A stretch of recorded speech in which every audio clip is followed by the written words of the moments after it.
The first lockdown was a tricky time for all of us. I think we can probably all agree on that fact. But there's still so much to be learned from that time in our lives. Overall, I think I learned three main things: the value of my freedom, the significance of my friends and family, and the support of a community. Although a lot of things were tough during lockdown, there's still so much to be gained. Obviously, there was a time when all we could do was go out for one walk a day. Now, I've never fully comprehended how much importance a walk, and the freedom it assumes, holds for me. But when I could only go out once a day, I was going out once a day. If I had the opportunity to go out, even if it was absolutely pouring it down with rain, I was going outside and doing my walk. Nature and exercise have such a calming effect, and it was my daily escape when I was usually stuck in the house all the time. It was the freedom I craved that we no longer had access to as much. It became a privilege, whereas previously I'd taken it for granted. Another thing I learned to treasure is that I love my friends and my extended family. I knew that before lockdown, of course, but I never realised how much I valued them until I could only see them through a screen for 5 months. That was one of the hardest parts of lockdown for me, was not being able to see anyone unless it was on FaceTime. Even when I was finally able to see people again, I had to be distanced, and this was so hard to me when my usual response would have been something like a hug. The power of human touch was something we'd taken for granted before, but in this sense, it was so limited. The thing is, I wanted to keep everyone safe, my grandparents, my friends, but I learnt this was so hard when it meant I couldn't see anybody. I think the saying, absence makes the heart grow fonder, is definitely true in this case. And the power of friendships in my life was also something I'd never truly appreciated the significance of before. Really, I think the one thing that still astounds me from lockdown is how when in hardship, a community can come together so much more. Although there was no way for us to meet in real life, we gathered together as one to get through lockdown. I saw this in online church every Sunday, in the big night in for comic relief in April, everyone coming together to donate for people who were less fortunate than themselves. I saw this in the weekly claps for the NHS, everyone applauding our brilliant frontline health workers. How amazing is that? We all came together, even when times were difficult, even when so many people were struggling, and we gathered together as one to get through lockdown and into a better place. I hope that going forward, we can all continue to value our freedoms, to value our friends and family, and to value our community in our society, from now on, in crisis or not. Now that's something I truly learned during lockdown. Thank you for listening. At the end of 2019 and early in 2020, coronavirus was a fairly new thing. I know I, for one, didn't think that it would affect us on as large a scale as it did. I've already written a speech on the subject, but it is what's placed me here. But since we're going into a new lockdown of sorts, the new brief is to extend what I've already written. So, for the second time, my name is Felix Hontorvik, and this is what I learned from lockdown.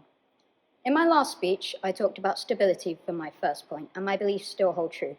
We all wish that stability is real, but lockdown for a lot of us has made us realise that nothing of the sort is true.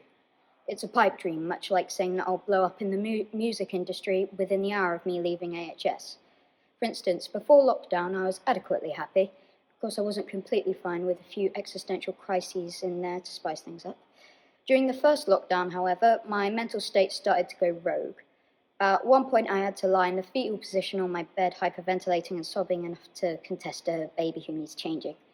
I believed that this was because I had to work from home and therefore I couldn't see my friends.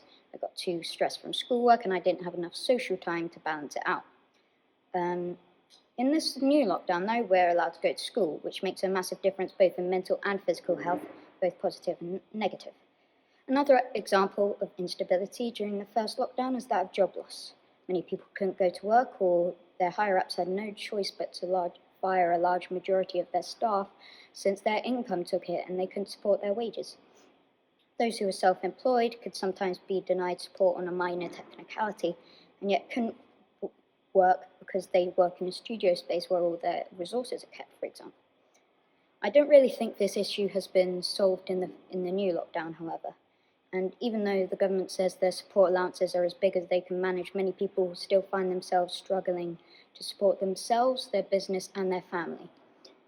although some of this, of course, doesn't apply to companies who operate mainly via the internet, such as PayPal and Amazon. Another big issue with the previous lockdown was that people were confused as to what they were supposed to do. This has been solved in some ways, but it can be improved upon. For instance, as I have previously stated, we're allowed to go to school, and within that we're allowed to sit indoors with 30 odd other people outside of our household stroke support group, indoors without a mask on and without really socially distancing when we're not allowed to do that outside of an educational environment. In this case, the government is being more contradictory than vague and confusing, but I'm going to go ahead and say that this comes under the same umbrella. The upshot here is that the government has had to make sacrifices. Some of them I agree with, such as prioritising healthier and younger people's mental health over physical health, and some I don't. So, to conclude, we need to make sacrifices and we need to try and make the right ones. But in the end, most of it won't really matter because things will be alright. And even if they don't know it, the ones you surround yourself with will help you realise this. This is what I've learned from coming out of and going back into lockdown. What I learned from lockdown. I can wholeheartedly say that in all of this, I've learned something I think is far better than mastering a new language, singing with Gareth Malone, or doing a lounge workout with Joe Wicks. When our country was thrown into lockdown, I found my world shaken up. I missed school. I missed socialising with people, bouncing ideas off each other and solving problems together. So, perhaps I should refocus my speech and borrow the essence of the school's motto. It takes a whole community to educate a child. When I was researching my speech, I kept coming back to this ethos because it describes perfectly what was absent. There was no support around me, no safety net, no community. School was still there, but it was behind a computer screen, and so were my friends, but as a square on FaceTime. I've never been an extrovert, and I dislike school discos, and I don't go to large parties. But I needed the company of others. Day in, day out, I miss talking and laughing in GCSE classes and core subjects, with a range of people with different personalities. Classmates walking in late, saying silly things, or generally annoying you.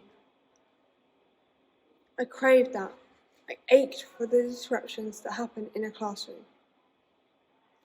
Throughout the country, people feeling this sense of community still clapping for the NHS and key workers. But it does not even rival this feeling I get from this school, the constant strength behind me. For me, the most significant thing I learned from lockdown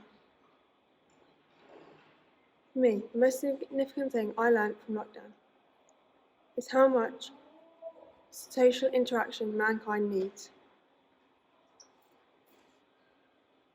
I rely on the support of my classmates. In conclusion, notice what you have around you now and support those you love. Share experiences with them. Support them. And value every individual in your community, because your community is my community, one we share. I speak for everyone when I say the first lockdown was tough. So many deaths, no going outside and no seeing family, but we also learned a substantial amount from lockdown. When lockdown life started to improve and we were able to go outside for 1 hour per day, we really started to thoroughly enjoy the outdoors more. We saw that nature was at its finest when there were no cars and nothing to pollute the air. In the mornings you could hear all of nature's noises, the emerald green trees swaying in the breeze and the beautiful flowers blossoming, the ocean life thriving. Don't you wish it could be like that again? I can confidently say that we didn't receive the education we needed during the first lockdown. Studying from home was not easy.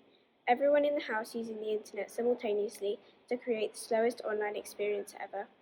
The Year 6 pupils were meant to do their SATs tests, and the people of the age of 15 and 16 should have done their GCSEs, all missing out on receiving genuine results. We spent a great amount of time with our family and our household, and that gave us a brilliant opportunity to bond. I regularly did FaceTime calls with my family and friends during the pandemic, as communicating with the people who we cannot see but we love is extremely important. Because of COVID-19, I gained a huge amount of respect for the NHS and key workers. Both my mum and my dad are teachers, so I respect them a lot. The doctors and nurses are doing an amazing job of taking care of the poor people who unfortunately caught coronavirus. I can honestly say that lockdown was tough, but we have started to appreciate the world around us more, the environment healthier, and family bonds are stronger than ever. Then we were struck with the second lockdown. But this time, it's a bit different. Although we can't see our friends outside of school for pleasure, we can still see them as we continue to go to school. I'm really glad that we can still go to school and see friends, because if we couldn't, then we'd have to communicate via FaceTime again. The only things I'm struggling with in this lockdown are not being able to spend time with my family outside of our household and not being able to go out to restaurants with our family and friends.